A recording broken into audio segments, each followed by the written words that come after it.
How you doing, guys?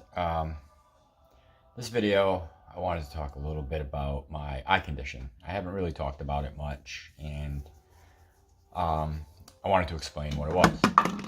I have a rare subset form of glaucoma called juvenile open-angle glaucoma. Um, it's the medicines really don't work for it. The only option is surgeries, but mine was too far gone to have the surgery. And they said I could have surgery in my left eye to try and save what little vision I have. But the doctor said that it's a 50-50 chance that I could lose my vision from the surgery or end up with worse vision than I have. So I decided to not do the surgery because I don't want to lose it any sooner than I have to. I am on medications right now. I have to put drops in my eyes every morning and every night. And they have helped. They dropped the pressures down severely. They're still not out of the range that my doctor would like, but they're definitely a lot lower than they originally were. My pressures used to be up in the 50s to high 40s, and now they actually have them down to 20, which isn't so bad. I mean, it's still causing damage, but it's a longer process for the damage to actually take effect. And it's a weird form. Just about everybody, every male on my father's side has had glaucoma. I'm the unlucky one who got the rare form of juvenile open-angled glaucoma. Most of them have closed-angled, which can be treated with medications, and as far as I know, I'm the first person in my family to actually lose their sight from glaucoma. Most of them had the medication and kept it under control throughout their lives. I mean, some of them lost a little bit of their peripheral vision, but nobody's lost complete vision like I have in one eye and almost in the other. And my doctor has told me that my other eye can go at any time, which I've mentioned before. And the bad part that I found out is that there's a 50-50 chance it can be passed on to my children, which is not good. You know, I don't want Kobe to have to go through this. I mean, the odds are pretty high that he's going to get glaucoma regardless, but I'm just hoping he doesn't get the form that I have. Because if he just gets regular glaucoma, it can be treated and maintained. But if he gets my form, then his only option would be surgery if his pressures got out of control. And I don't want to have him go through that. So, you know, he's got to go to the eye doctors and get checked. And yeah, so we've brought him to the eye doctors a few times already. And right now his vision's perfect. His pressures are perfect. He doesn't have any issues, so that's good. I wasn't diagnosed correctly at first. When I was 25, they originally had told me that it looked like I might have cataracts in my eyes. But they weren't bad enough for them to do anything about it at the time, so I was going to the eye doctor once a year. And I don't know, the eye doctor just didn't seem to know what he was talking about.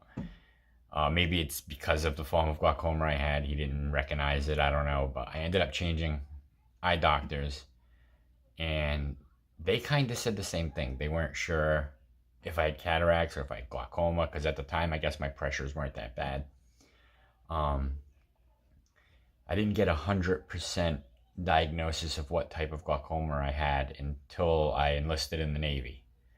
I was in my second week of boot camp, and I don't know, everything in the room started to look like it was fogged over or cloudy. And they sent me to the optometrist, and he did a pressure check, and my pressures were in the mid to high 50s, which is pretty dangerous because I think anything over 60 is full damage to your optic nerve. And being that high, it was already causing severe damage to my nerves. So I ended up getting a medical discharge from the Navy because my eyes were in danger, and the stress of being in the military and everything, I guess they said, would increase the pressure. So when I got out, I got a new eye doctor, and he diagnosed me completely. They started treating it right away, And for a while, they had my pressures under control. Nothing was mentioned about surgery. I didn't even know I could have surgery at the time. And then about, I don't know, I want to say 8 years of them changing up my eye drops because my eyes just kept adjusting to the medicine, and my pressures would go up, then go down, then go up, then go down. That's when the vision in my right eye started to go a little weird. I'd have flashes and stuff like that. And one day I was at work and I was just walking down the hall to go to the shop, and I went to go rub my left eye and realized my right eye was completely black. So I closed my left eye to make sure, and my vision was gone in my right eye. And the weird part is I don't even know how long it had been gone for, because how often do you close one eye and not the other? And I guess I just never noticed. So I went to my eye doctor, and they did all the tests and said that the nerve was completely crushed. And once you get nerve damage, it's irreversible. There's no fixing it. So he checked my other eye and said that the nerve damage was pretty severe in that one. And that's when I started doing the field vision tests for my peripheral vision. And every time I did the test, it would get worse and worse. And they put me on a couple of new drops recently, which, like I said, has lowered my pressures and got them down to not normal, but a low end. So that's good. And he said if they can keep my pressures at this level, I could have my vision anywhere for 5 to 10 years before it's completely gone. So, I mean, in that time, who knows, they could come up with something that could help. I'm not worried about it. I'm adjusting pretty well to my vision going, and hasn't really bothered me that much. I guess that's all I have to say about that right now. And I actually have a question for you guys. I ended up getting a roller ball for my cane, and I got the wrong one. I got one with a threaded end. Mine's is a hook end, so I ordered the new one, got the hook one, and decided not to send this back. I figured maybe somebody out there in my community might need one. So in the comments below, let me know if somebody needs one. I love the rollerball tip. It's probably one of the best tips I've ever gotten. It glides so nice. And I'm probably going to keep getting them as I need them. But if anybody needs one or wants to try one out, I have an extra one here.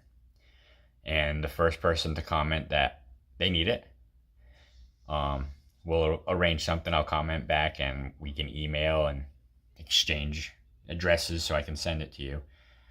But I just wanted to pass it on to somebody that could use it, because I can't use it. I don't have a threaded tip on my cane. So if anybody needs it, contact me. Let me know. I'd like it to go to somebody who's going to need it. And that's going to be all for this video, guys. Oh, one more thing. We're so close to 100 subscribers. I think we're at 93 as of this point. And once we hit the 100, me and Kobe want to do a little something. We have a couple ideas. We're not exactly sure what we're going to do when we hit 100. But we definitely want to have a great video for our 100th video, for our 100 subscriber video, and have a giveaway. We would like to give something to you guys. So share, subscribe if you're not already subscribed, like, comment, and let me know if you need a rollerball. All right, guys, take it easy.